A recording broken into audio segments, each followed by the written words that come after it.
Brok.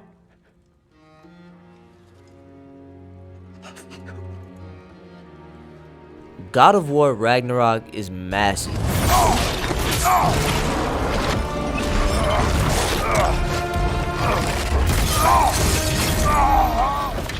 It took 2018's established world of Norse mythology and the Nine Realms and blew it up to a completely different level. There's more enemies, more bosses, more locations, more world building, more weapons, more combos, more attack options, and most importantly, more characters. Not only do we get to establish new characters into this world like Thor, Odin, Angrboda, Freyr, Thrud, and Heimdall, but the characters who mostly played a side role in the last game like Freya, Brok, and Sindri have a much more prominent role here as well. So now in addition to Kratos and Atreus' relationship, we also get to see the complete character arcs for these characters as well.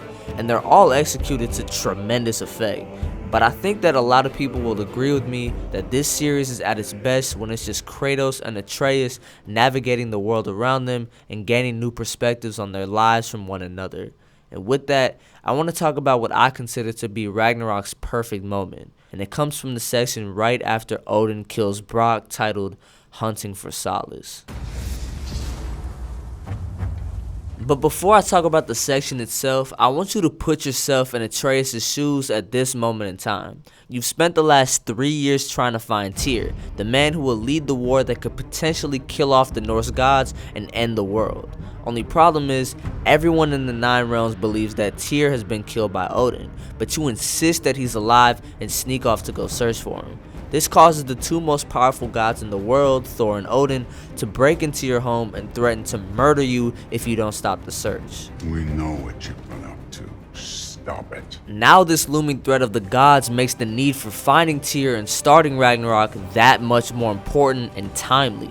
Somehow with the help of Brok and Sindri, you're able to find out that Tyr is still alive and imprisoned in the dwarf realm of Svartalfheim. You're able to successfully escape Odin's forces, and suddenly you realize that you have the key to defeating the gods right at your front door. But when you meet him, he's not the vengeance-fueled, ready-to-kill god of war that you were maybe expecting.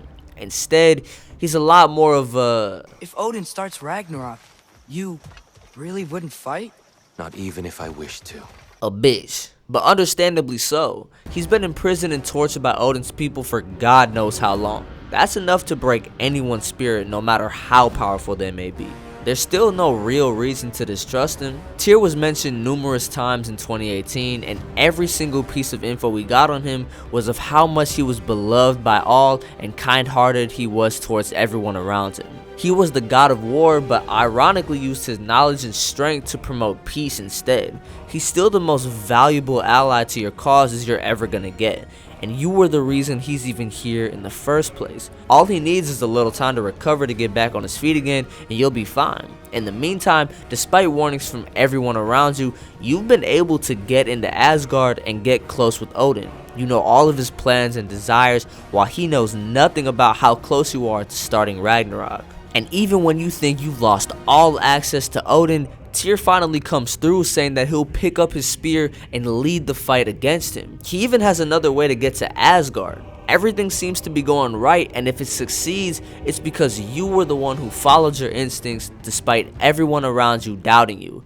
You are the one who saved the world. You never shut up! And just like that, everything you've built crumbles in an instant. The man who you spent years searching for in hopes of saving the world just caused the death of someone you consider family. This is the position Atreus finds himself in at the start of this section, stricken with grief and looking for a way to cope with what he's just witnessed. Father, can we? I want to go hunting. What makes this moment interesting is that it pays homage to a moment in the beginning of the first game where Kratos teaches Atreus how to hunt deer. What are we hunting? You are hunting deer. Which way? In the direction of deer. What do we hunt? Deer. Which way we headed, lad? In the direction of deer. These moments both come right after the deaths of impactful people, In 2018, it comes after Kratos and Atreus burn Faye's corpse and get her ashes to place in the highest peak in the realms. In Ragnarok, it comes after Brock gets killed by Odin. But what makes Ragnarok's hunt different is that you can really see how much Kratos and Atreus have changed since the first hunt. In 2018, from the beginning of the game until now, we see Kratos visibly grieving when he places his hand on the tree before cutting it down, carrying her corpse to their home, and finally setting it on fire. But instead of letting his emotions flourish, he pushes them aside.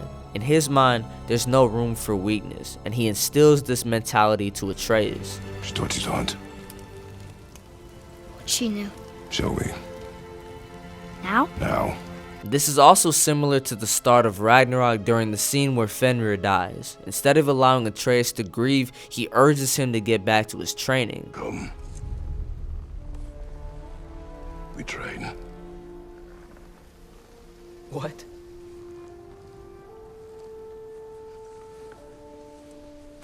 No. Suppressing emotion and not allowing yourself to grieve are habits that have been instilled in Atreus since he was a boy. So it's only natural that after the death of his close friend, he wants to go back and hunt.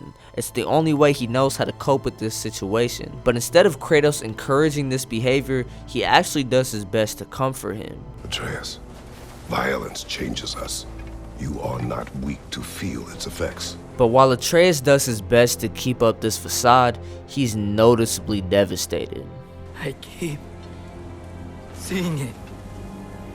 The knife, Brock, Sindri's face.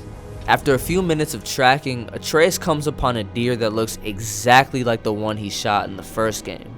He gets in place, sets up his shot, and we're greeted with the prompt to shoot the deer down. But before he's able to get his shot off, Kratos stops him, and we get one of the most deeply personal and vulnerable conversations in this series. Why? That was running. And so are we. I don't understand. When an animal is wounded, it must stop the bleeding, or it will die. We have been wounded, and this is a distraction.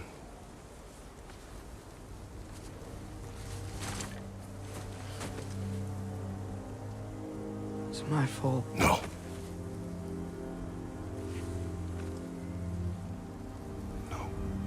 I think every aspect of this moment was executed beautifully. It was the perfect way to come back full circle from the previous game while also showcasing just how much both Atreus and Kratos have grown. It's easy for moments like this to get lost in Ragnarok's own massive scope, but they're really what gives this series its heart and soul. Kratos and Atreus have one of the best father-son dynamics I've ever experienced in any game, and it's put on full display in this hunt right here. Thanks for watching.